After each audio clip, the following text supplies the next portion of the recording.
Welcome back to my journey of the Great Green. or the, should I say, Golden Treasure, the Great Green. I call it my journey. Welcome back to the to my journey of this wonderful game. We begin here. You feel something small striking your armor. You turn to see what it is and find nothing. But then it happens again. And again. It's not painful, but it is annoying. Eventually, you realize that this must be rain, the sacred water of the sky, which sometimes falls to bless the Great Mother, of which you were told while still in the chamber. Soon, rain is falling everywhere, tumbling and vaulting off of leaves and sliding merrily down the grass. It makes it hard to smell and taste the air, and perturbs you as it spatters against your armor. You find shelter in what used to be the den of a family of fur beasts. Their scent lingers only on the edge of your consciousness, and they must have been gone for many suns, or even moons. You dig it slightly deeper and broader with your claws and settle in, watching the rain's downward dive.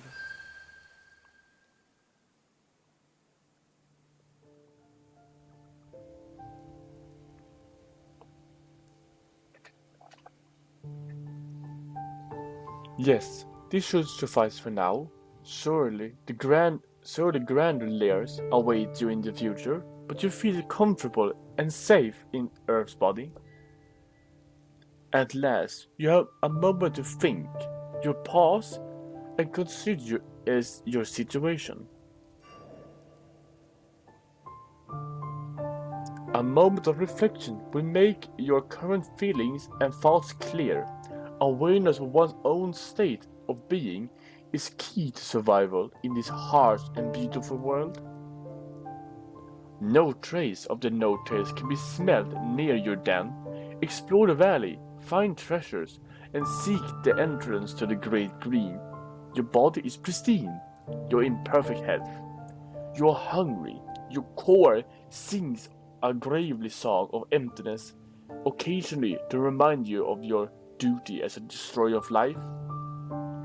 You possess a decent collection of shiny things, causing you to feel like you feel capable and confident. The bubble inspires you, very slightly increases all your elements. Excuse me.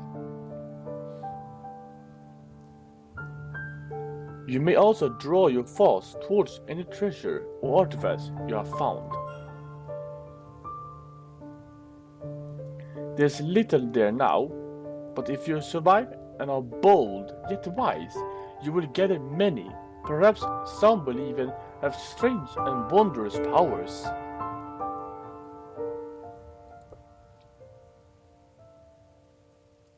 Shiny things, these are the minor baubles and shiny objects you have earned. You currently have 15 shines to bauble. But simple and lacking any special powers, this bauble reminds you of your very first success. It provides a small bonus to all 4 elemental masteries. It is worth 10 shiny things. One of your greatest feats was replaced with this mysterious stone. It does not seem to be natural, and you can almost taste an ozone-flavored energy sleeping fitfully within. Perhaps another kin might be able to tell you more about this rare object. This is a memory crystal which your creator had within its maw, presumably for safekeeping.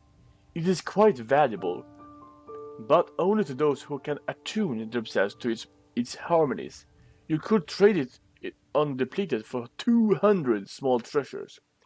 If you choose, you can put this in your mouth and enter into the dreaming to access its contents. This would take most of the day. Here you can recall the many denizens of the Great Green you will meet. Like I said in the beginning, I have played this many, many times. So I have many masteries here. As you explore, hunt, and survive, your knowledge of each of the many tribes and people of Good Beasts will grow, and their secrets will be revealed to you.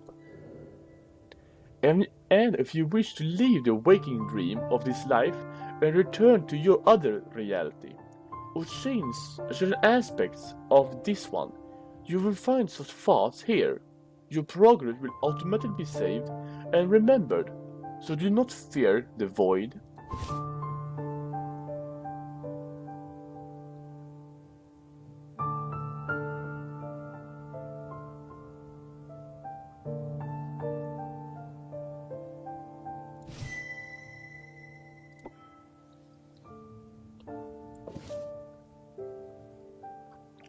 Your relationship with the Great Four, the element which makes up reality, will be your key to survival. At any time, you may draw your thoughts towards the elements to be more clearly comprehend their gifts. Each element bears a sigil which will grow and change as you gather more of the infinite truths of the world to yourself, and each governs a different aspect of your abilities. The fire element governs your physical strength and ferocity, as well as the power of your fiery breath. The water element governs your perception, empathy, flexibility, and stealth. The earth element governs endurance, health, and fortitude. The more you understand and imitate this element, the more patient and difficult to destroy you will become. The air element governs quickness and intellect. Agility of both body and mind belong to this sphere. As you grow in understanding and experience, your degree of enlightenment within the four elements will increase. Each degree brings gifts. By recalling each specific element, you can remember which gifts you have earned and what temporary factors, such as injuries, may be affecting it. Earning gifts is not affected by temporary effects, and only when your natural level of enlightenment is high enough will you gain new abilities. Already, your actions and decisions have strengthened your connections and granted you certain advantages, such as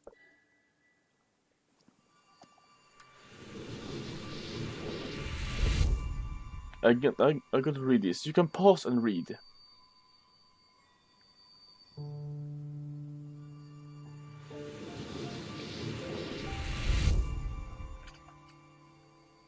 Just all matter burning damage and may briefly.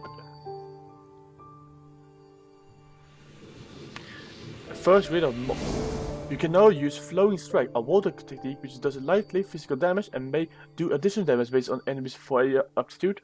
Like I said, I can't read these. Too fast.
There are many ways to increase these masteries, such as learning secrets, observing nature, and imitating the qualities of the elements. By making choices and discovering new things, you will grow in your understanding of the elements of reality.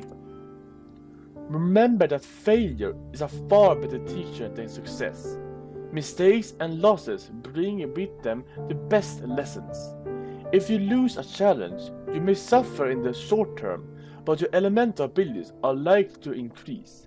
Certain treasures and gifts may also affect your elemental affinities. This cozy nook is a good place to rest.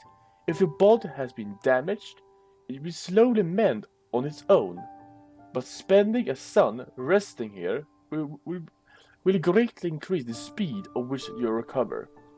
A few scratches will not hinder you, but any significant wound will impact your ability to hunt, to fight, and even to think clearly. The rain has passed, and the great above has cleared, but the world is darkening. Night must be approaching. You slip out of your den to investigate.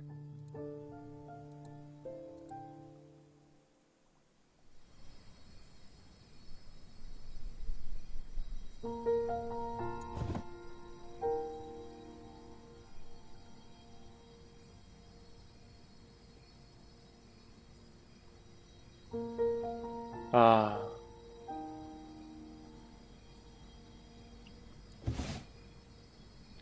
You emerge in time to see your first sun ending, and as he dies in a scarlet glory, new, smaller illuminations are born in the opposite corner of the sky. By the time sun has gone completely, they dominate the great above, a parade of holy light marching in a slow circle dance. You have thought that the stars were still in the chamber, but seeing them with your own eyes is a true wonder. Each of the stars has a color and a brightness not quite like any other. Some are red as the body of fire, some green as the grasses of earth, some blue as the deeps of water, some white as the clouds of the air. Some stand quietly, firm in their color, and some sparkle and flash, shimmering gaily. In the great above, the four sacred elements hold their being. A cold wind blows over you, ruffling your feathers. Inspiration is striking. You feel compelled to let your voice ring out in song. What should I sing? A great hymn to fire, air, water, earth, a lesser hymn to all of them. Remain silent. Let the stars keep singing.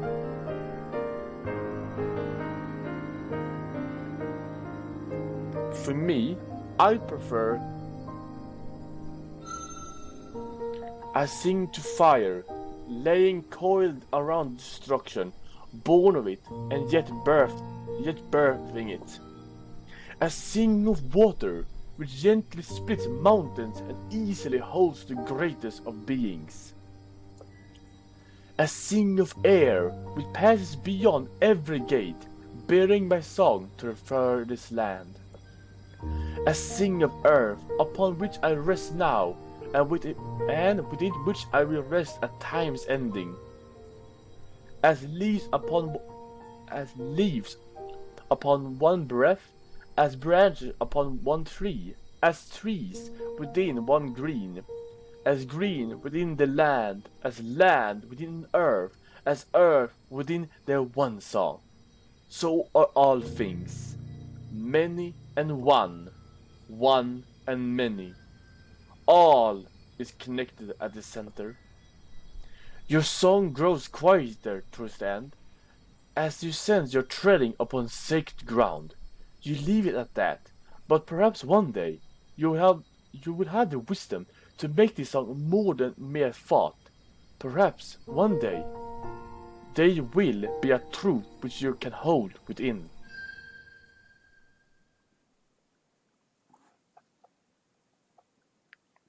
Your first sun is at an end.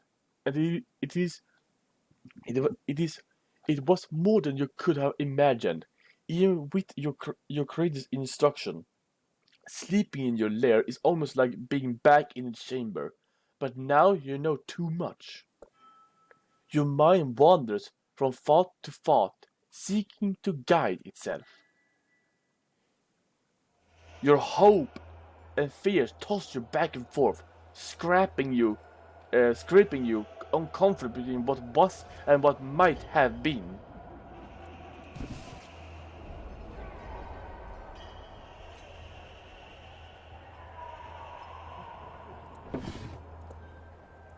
You see your creator lying silent before the no-tails, their shattering, screeching voices barking something incomprehensible as a red keen essence spreads along the ground. The white black mocks you as you look on. You feel the dread, one you feel the dread, one true stomping of the tailless near you, upon you, over you. You slide underneath the mountains to hide from them, but there are tailors everywhere, smaller and stone-skinned underground, tall and willowy in the woods, chorus and shouting in the flatlands. It is not your precious essence they seek to shed, however, they are roaring for the flesh of something else, something older and more powerful than even a great kin. You wake briefly, and your second sleep is far less troubled.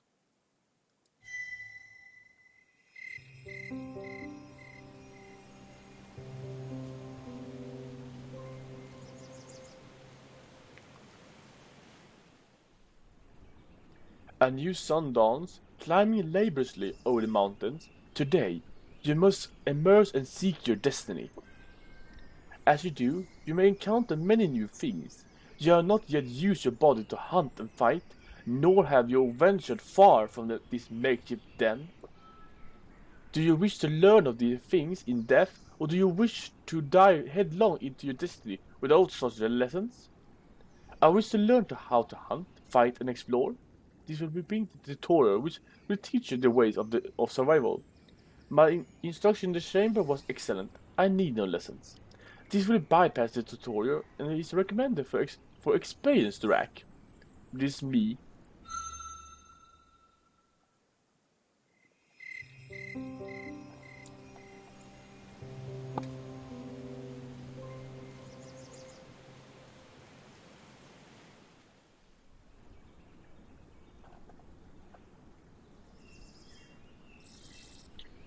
You spent the past 2 suns hunting easy prey, testing your newly emerged body, and exploring your surroundings. You are now reasonably well fed and rested.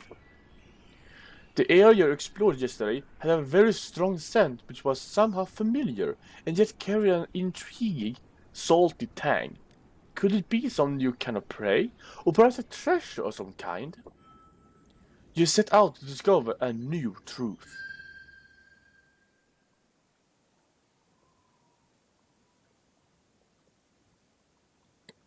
Your exploration of the Wormwood Meadow and a strange scent takes you into a vast region of rising hills, lightly furrowed with brown heather and scaled with grey boulders. Air dances more freely than among the trees, and many tiny beings flit to and fro. You have been exploring for less than half a sun when the chirping songs of the beings hidden in the grass suddenly stop, and a massive shadow falls over you. Something huge and winged circles above. An adult kin! Suddenly, it all comes clear. The scent you found was the border mark of an elder of your people. You have thoughtlessly invaded its territory. Before you can meaningfully react, it is before you, landing surprisingly gracefully and quietly across your path.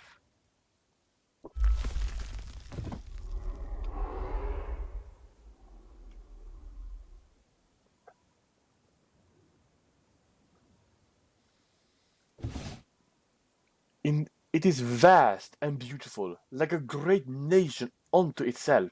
but blue, with accents like the storm-grey rocks of the hills. Its scales bear the 100,000 marks of the lovely brutality of keen life, and yet its essence shines healthy and bright from its melted gold eyes, the midnight slit of its pupil eyeing you surprisingly calmly. One of its teeth, you notice, is jet black. In your mind, you label this kin Darktooth.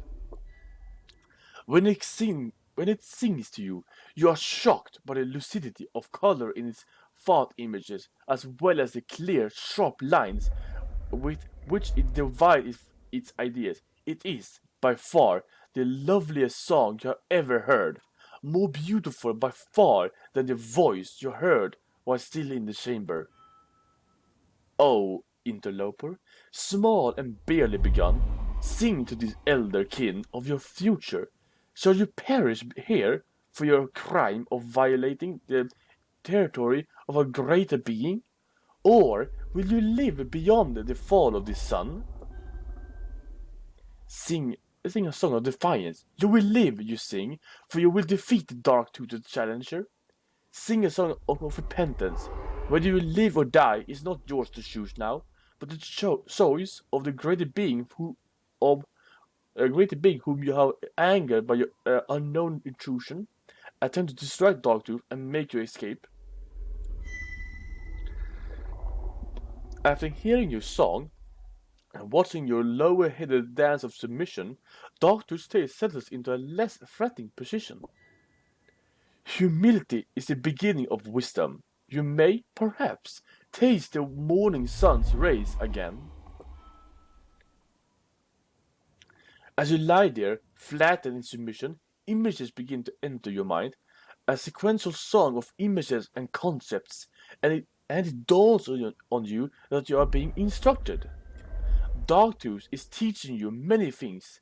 The song of annunciation, in which you declare your presence is in another kin's territory and requires audience. The song of welcome, the song of challenge, and many other songs which unfold from the first. Dances which communicate more complex emotions and intentions than the ones you already know. Dance of respect, of warning, of curiosity, of uncertainty. Now, Bill began, what is my intention? Do I intend to destroy you and consume you, young tender flesh? Speak of your hidden mind. Great one, you intend to destroy me. I sing a song of pleading. Do not silence the reader within me. Great one, you intend to allow me to survive the sun. I sing a song of thanksgiving for your mercy. Great one, I cannot know your vast mind. I will not presume to do so. Wisely sung. Had I intended to destroy you, I would have done so, and your body would already be within me. To instruct you would have been a waste. Instruction is for those who will live to make use of it. Dogtooth extends his long neck towards you, bringing his vast stone blue head so close you can feel the wind of his breath. You cannot help but tremble, but resist the urge to strike or flee. The elderkin flicks its tongue out, tasting the air around you, taking a moment to savor your scent. Its tail curls slowly as it settles back into the heather. Its head is turned to the side, looking away from you, as though it's singing to itself. As one sun sets, another rises.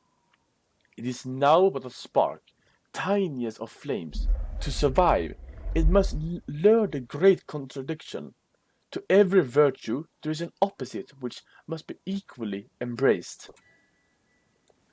It must be bold, yet cautious, proud, yet humble, quick, yet slow, fierce, yet gentle. It must learn to spread itself between many truths. The lair it inhabits lies within the land of the tailless ones, the broken custodians. If it will build a land of its own, its destiny lies coldward in the great green. It may survive in this valley for a short time, but it must leave before 2 moons have passed. If it does not, it shall be destroyed. I sing this to myself, for my own amusement. Payment is not required. The elder thumps once on the ground, gently for one of its size, but you still feel the tremor.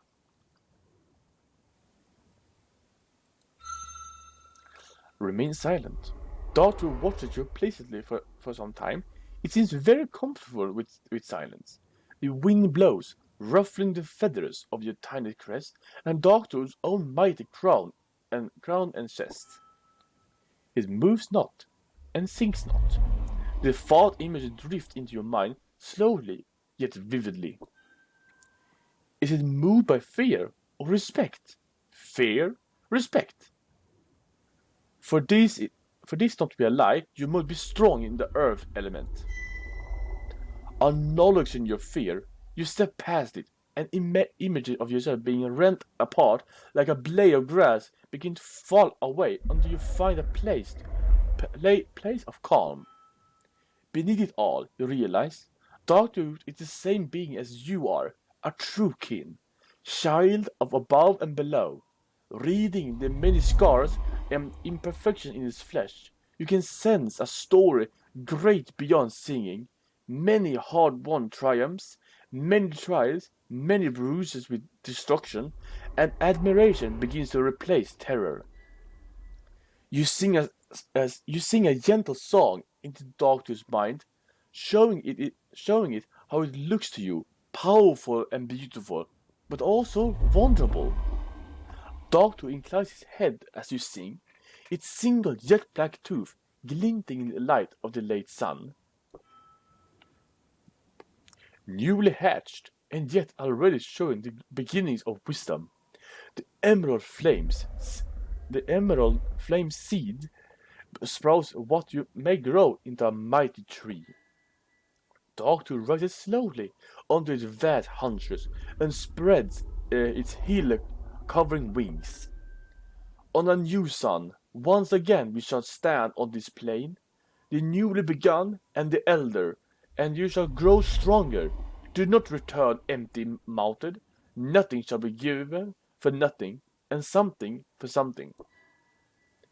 It bounds forward, striding over your submissive form as though it were nothing but a tiny shrub, gathering more momentum, and then, spreading its wings, is borne aloft. It turns a wide circle in the air, flying over you. That which is above is like that which is below. It intones directly into your mind as it soars higher. All beginnings are endings, and all endings beginnings. It disappears from view over the Riceward Mountains. Know that you have been dismissed. You make your way out to the boundary of Doctor's territory and back to your lair. When you arrive, something catches your eye. The rocky outcropping above is glittering with embedded golden stones.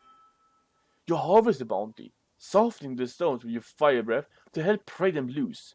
As you stow them away in your lair, you wonder, were they there before? Is it possible?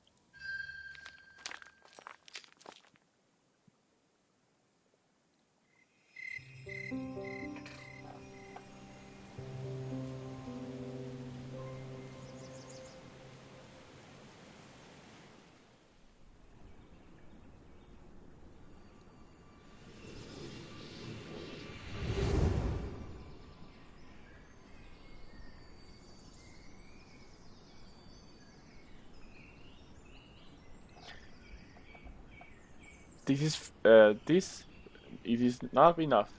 Thanks you for joining me on my journey. I see you. You see me next time. Bye.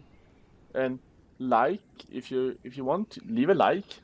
It will really appreciate it to see that someone likes this. I will really appreciate it. And comment, please. Give me tips and ideas. Thanks for your time.